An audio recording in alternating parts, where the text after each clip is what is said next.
इस वीडियो में हम इंडियन एक्सप्रेस न्यूज़पेपर की इंपॉर्टेंट न्यूज़ को एग्जाम के पॉइंट ऑफ व्यू से डिस्कस करेंगे। हेलो एवरीवन, आज डेट है 17 अगस्त 2021 और इंडियन एक्सप्रेस न्यूज़पेपर एनालिसिस में आपका स्वागत है। नीचे डिस्क्रिप्शन बॉक्स में Telegram channel volcano IAS academy का लिंक दिया हुआ है। फर्स्ट न्यूज, तालिबान ने अफगानिस्तान की जो कैपिटल है उसको भी अपने अंडर कर लिया, मतलब काबुल को भी कैप्चर कर लिया है। ये बातें ये दिखाती हैं कि तालिबान को कहीं ना कहीं से आउटस्टर सपोर्ट था, उसी की वजह से तालिबान ने इतने कम समय में कंप्लीट अफगानिस्तान को अपने अंडर कर लिया। देखो, इसके बारे में मेजर फैक्ट्स कई हो सकते हैं।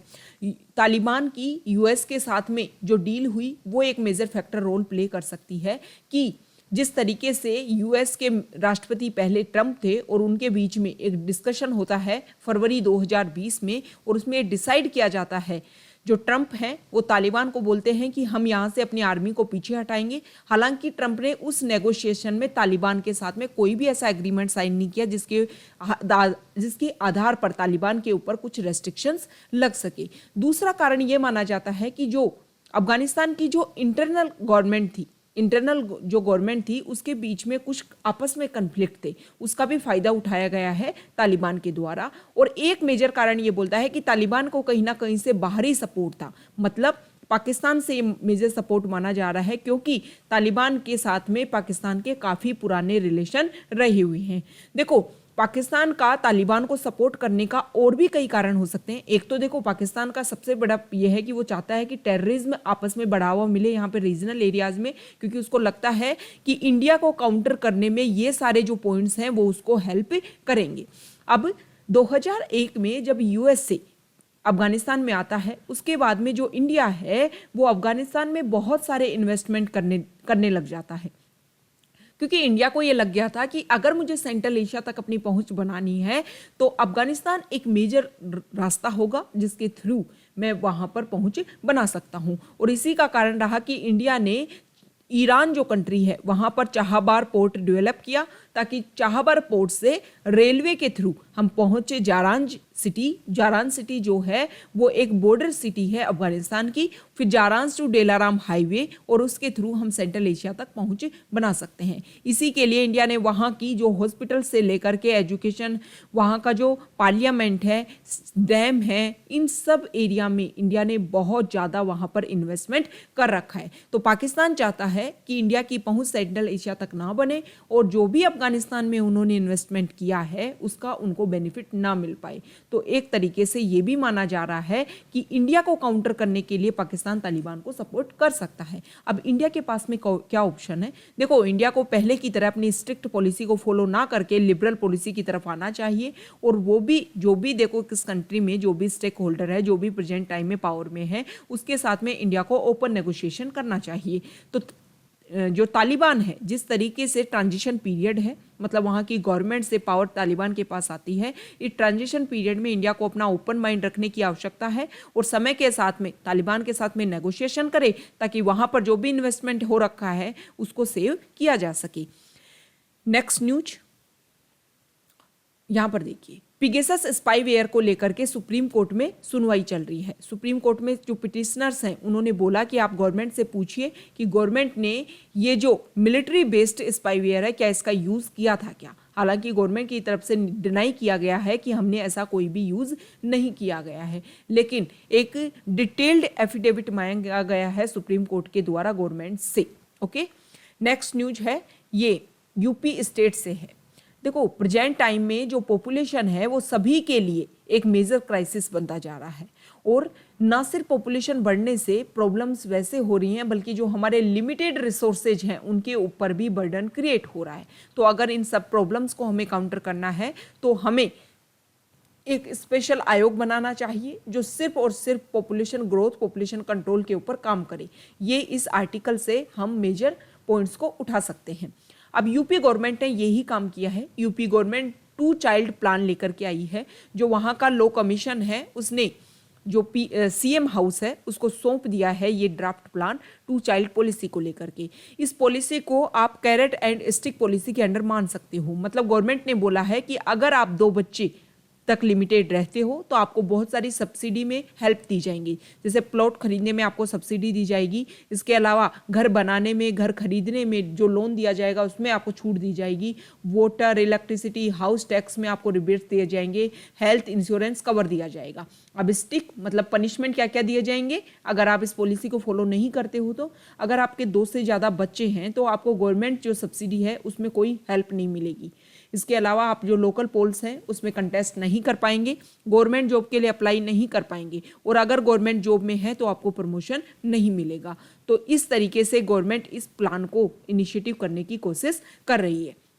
अब देखो, जो यूपी है उसने इसको ओपन सजेशन के लिए रखा था। इसमें यह भी बोला गया है कि 99.9% लोगों ने अप्रूवल दिया है कि हाँ इस प्लान को लागू किया जाना चाहिए। इसके अलावा लोगों ने यह भी बोला है कि इसमें ये बोला गया है कि जो भी लोग जिन्होंने 2 चाइल्ड प्लान को फॉलो नहीं किया उनको वोट देने का हक नहीं होगा।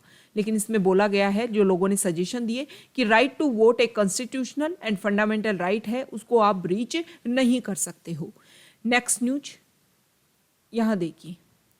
देखो, सुप्रीम कोर्ट ने अभी हमारे पार्लियामेंट में जो ट्राइब्यूनल बिल है उसको लेकर के बात बोली। सुप्रीम कोर्ट ने ये बोला है कि ट्राइब्यूनल को लेकर के इस आर्टिकल को एक्सप्लेन भी किया गया है आगे, तो यही हम डिस्कस कर लेते हैं। देखो, अब प्रेजेंट टाइम में बिल पास किया गया, उससे पहले ट्राइब्यूनल को लेकर के अप्रैल 2021 में ऑर्डिनेंस आया था। उस ऑर्डिनेंस में सुप्रीम कोर्ट में कुछ चेंज किए थे। सुप्रीम कोर्ट ने बोला था कि आपने 2 पॉइंट, एक तो टेन्योर को लेकर के, टेन्योर को 4 साल रखा था लेकिन सुप्रीम कोर्ट ने उसको 5 साल कर दिया था। इसके अलावा इसमें जो ऑर्डिनेंस था उसमें 50 ईयर्स बोला गया था कि 50 ईयर्स के बाद में जो भी हैं वो ट्राइब्यूनल के मेंबर बन सकते हैं। लेकिन सुप्रीम कोर्ट ने बोला कि जिसको भी एडवोकेसी में 10 ईयर्स का एक्सपीरियंस है वो इसके लिए अप्लाई कर सकता है। तो प्रॉब्लम कहाँ है? टेन्योर को लेकर के है, जो उनकी सिलेक्शन कमेटी जो प्रोसीजर है उसको लेकर के प्रॉब्लम है, ये सारी प्रॉब्लम है और इसी को लेकर के बिल लाया गया है। सुप्रीम कोर्ट ने बोला कि देखो, पार्लियामेंट का हक है, लॉ बनाने का हक है पार्लियामेंट का, लेकिन पार्लियामेंट का जो हक है, जो प्रोसीजर है, उसको पार्लियामेंट ने फॉलो नहीं किया। पार्लियामेंट ने विदाउट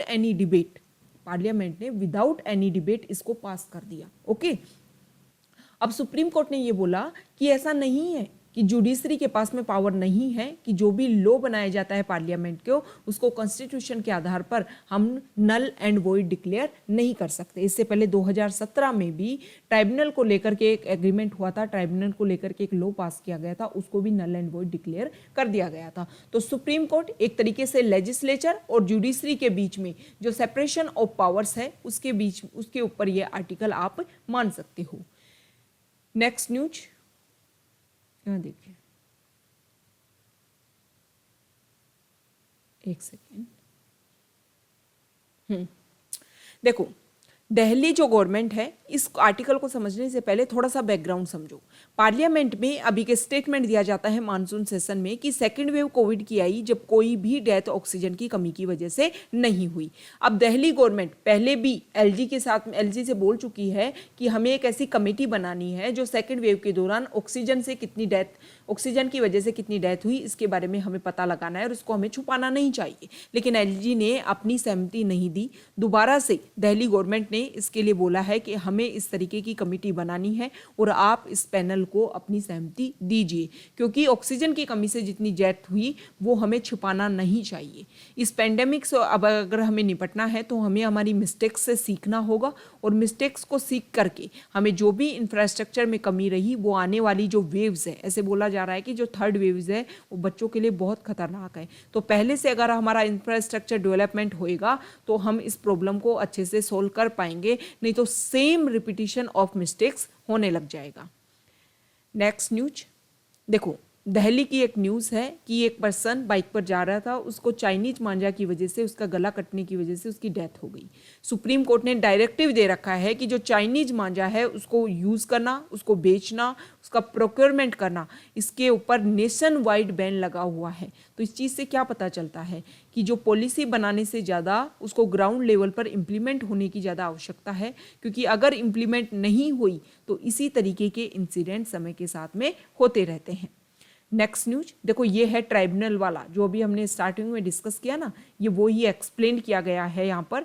2017 का बता रखा है कि जो CGI रंजन गोगोई थे, उन्होंने एक केस था, उस केस में उन्होंने जो फाइनेंस एक्ट पास किया गया था, उसको मनी बिल की तरह पास किया गया था। तो उसी को लेकर के कि ट्राइब्यूनल के जो वेरियस फंक्शंस हैं, स्ट्रक्चर हैं, उसको ये अल्टर कर देगा, और इसी को क्या कर दिया गया था, खत्म कर दिया गया था, मतलब सुप्रीम कोर्ट के द्वारा। ओके, इसके अलावा यहाँ भी बताया गया है कि Madras bar association had in 2 other instance in 2010-2015 challenged various provision relating to the establishment of National Company Law Tribunal. In 2 judgments, the Supreme Court had interpreted provisions relating to the appointment of members to align with the independence of the judiciary. Okay? तो tribunal को लेकर के supreme court ने ये भी बोला है कि जो जुडिशरी है वो इंडिपेंडेंट है, और उसमें एक तरीके से गवर्नमेंट का जो इंटरफेरेंस है वो नहीं होना चाहिए। यहाँ पर उड़ीसा का एक एग्जाम्पल है कि उड़ीसा में क्या किया जाता है, मो स्कूल मतलब माई स्कूल एक इनिशिएटिव है 2017 में। मतलब जिस स्कूल से पढ़े हुए जो बच्चे हैं, अगर वो अच्छी पोस्ट पर जाते हैं तो उनसे मदद मांगी जाती है, उनको बोला जाता है कि आप डोनेशन दीजिए और अपनी स्कूल को वेल डेवलप्ड करने की कोशिश कीजिए। तो यहाँ पर एक बेंगलोर बेस्ड कंपनी में एक पृष्ठी है जो यहाँ की उड़ीसा की एक स्कूल में पढ़े हुए हैं, उन्होंने यहाँ पर काफ़ी अच्छा पैसा खर्च किया है इस स्कूल को वेल डेवलप्ड करने के लिए। उड़ीसा में ये कम्युनिटी ड्राइव्स है, मतलब कम्युनिटी इनिशिएटिव के रूप में आप इसको मान सकते हो कि कम्युनिटी क्या हेल्प लेकर के जो इंफ्रास्ट्रक्चर डेवलप किया जा रहा है, ये काफ़ी अच्छा इनिशिएटिव है। इसमें जो भी जिन्होंने इन्वेस्टमेंट किया है उन्होंने ये बोला है कि ना सिर्फ हम एजुकेशन के ऊपर खर्च करेंगे, बल्कि वे बच्चे जो एजुकेशन में सही नहीं है लेकिन सिंगिंग, डांसिंग, गेमिंग इन सब में अच्छे हैं, तो उनके ऊपर वहाँ पर इन्वेस्ट किया जाएगा। नेक्स्ट न्यूज यहाँ देखिए, दिल्ली हाईकोर्ट ने सेंटर से बोला है, एक पिटीशन डाली गई है बहुत सारे लोगों के द्वारा। यहाँ पर देखिए, software movement, free software movement of India के जो जनरल सेक्रेटरी हैं, उन्होंने एक पिटीशन डाली है कि प्रेजेंट टाइम में जो डाटा लीकेज की बात बहुत सामने आ रही है। अब डाटा लीकेज की अगर हम बात करें तो जो हाई कोर्ट है उसने बोला है कि CERT से उन्होंने इसका रिजल्ट मांगा है। CERT 2004 में फाउंडिंग किया गया था और डाटा को एक तरीके से सिक्योर करने का काम ये करता है। प्रेजेंट टाइम में बहुत सारे आरोप लगाए गए BigBasket, Domino's, MobiKwik, Air India कि इन्होंने जो भी पर्सनल डाटा इनके साथ शेयर किए गए, इन्होंने इसको ब्रीच किया है, इन्होंने अदर्स के साथ में इसको शेयर किया है।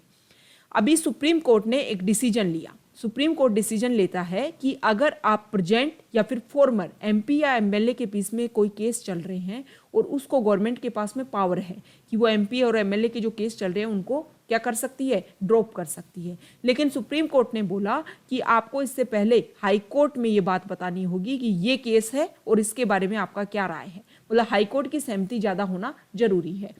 सुप्रीम कोर्ट का ये जो इनिशिएटिव है वो क्रिमिनलाइजेशन ऑफ पॉलिटिक्स को रोकने का एक इनिशिएटिव है। ओके, तो जुडिशरी जो है प्रेजेंट टाइम में क्रिमिनलाइजेशन इन पॉलिटिक्स काफ़ी एक्सटेंड होता जा रहा है, उसी को कंट्रोल करने की कोशिश कर रही है। उसी को लेकर के कर्नाटका हाईकोर्ट ने वहाँ की गवर्नमेंट से पूछा है कि आपने पिछले कुछ समय में 16 सितंबर 2020 से अब तक आपने कितने सिटिंग या फिर फॉर्मर जो लेजिस्लेटर्स हैं उनके पीछे जो भी प्रोसिक्यूशन उनके पीछे चल रहे थे उनको विड्रॉल किया है। ये सारी डिटेल्स आप हाई कोर्ट के साथ में शेयर कीजिए।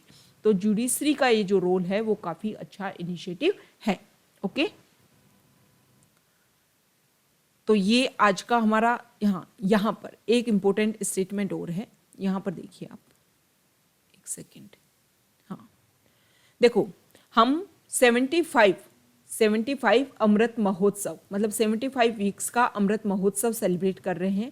हमारे PM ने ये बात बोली कि आने वाले 25 साल जो हैं वो जब हम 100 ईयर्स इंडिपेंडेंस के कंप्लीट कर देंगे तो ये आने वाले 25 साल अमृत काल हैं और 75 वीक्स का हम अमृत महोत्सव सेलिब्रेट कर रहे हैं, क्योंकि हमारा जो इंडिया है वो इंडिपेंडेंस के 75 ईयर्स में प्रवेश कर चुका है।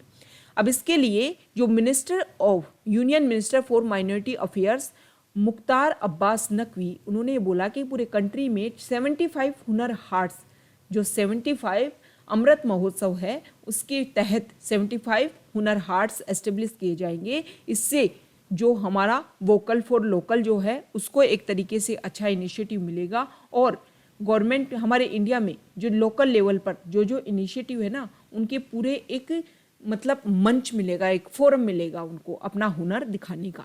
नेक्स्ट न्यूज है, महाराष्ट्र का जो पालघर है वहाँ पर इस डिस्ट्रिक्ट में पायलट प्रोजेक्ट के आधार पर ड्रोन का यूज़ किया जाएगा हेल्थ केयर सर्विसेज को, वैक्सीन को पहुंचाने के लिए। तो एक इनिशिएटिव देखा गया है, सोचा गया है, अगर ये कारगर होता है तो आने वाले समय में ड्रोन का यूज़ बहुत ज़्यादा बढ़ने वाला है। हालांकि ड्रोन का जो यूज़ है बेनिफिट्स भी हैं इस तरीके के काम के लिए, लेकिन उसके नेगेटिव्स भी हैं। जैसे अभी JNK में सिक्योरिटी अटैक हो गया था, तो इसी तरीके से सिक्योरिटी के हिसाब से काफ़ी इम्पोर्टेंट हो जाता है कि ड्रोन का यूज़ कीजिए, लेकिन उसके ऊपर उसको कंट्रोल करने के लिए कुछ मैकेनिज्म भी होनी आवश्यक है। नेक्स्ट न्यूज, वर्ल्ड मीटियोरोलॉजिकल जो ऑर्गेनाइजेशन है उसने इंडिया के साथ में कोलैबोरेट किया है कि वो मानसून का बारे में रिसर्च करने के लिए, ग्लोबल रिसर्च करने के लिए उन्होंने इंडिया के साथ में कोऑर्डिनेट किया है। अब देखो, जो WMO है उसने इंटरनेशनल मॉनसून प्रोजेक्ट ऑफिस उसको एस्टेब्लिश कर दिया है IITM पुणे में। 2012 से जो पुणे बेस्ड इंस्टीट्यूट है वो ऑपरेट कर रहा है मिनिस्ट्री ऑफ अर्थ साइंस के तहत, और यही काम करता है कि किस तरीके से जो मानसून है वो इंडिया में आता है, इसके अलावा पूरे वर्ल्ड में क्या क्या ऐसी प्रॉब्लम्स होती है जिसकी वजह से मानसून इफेक्ट होता है। तो ये आज का हमारा डिस्कशन था। Okay, thank you.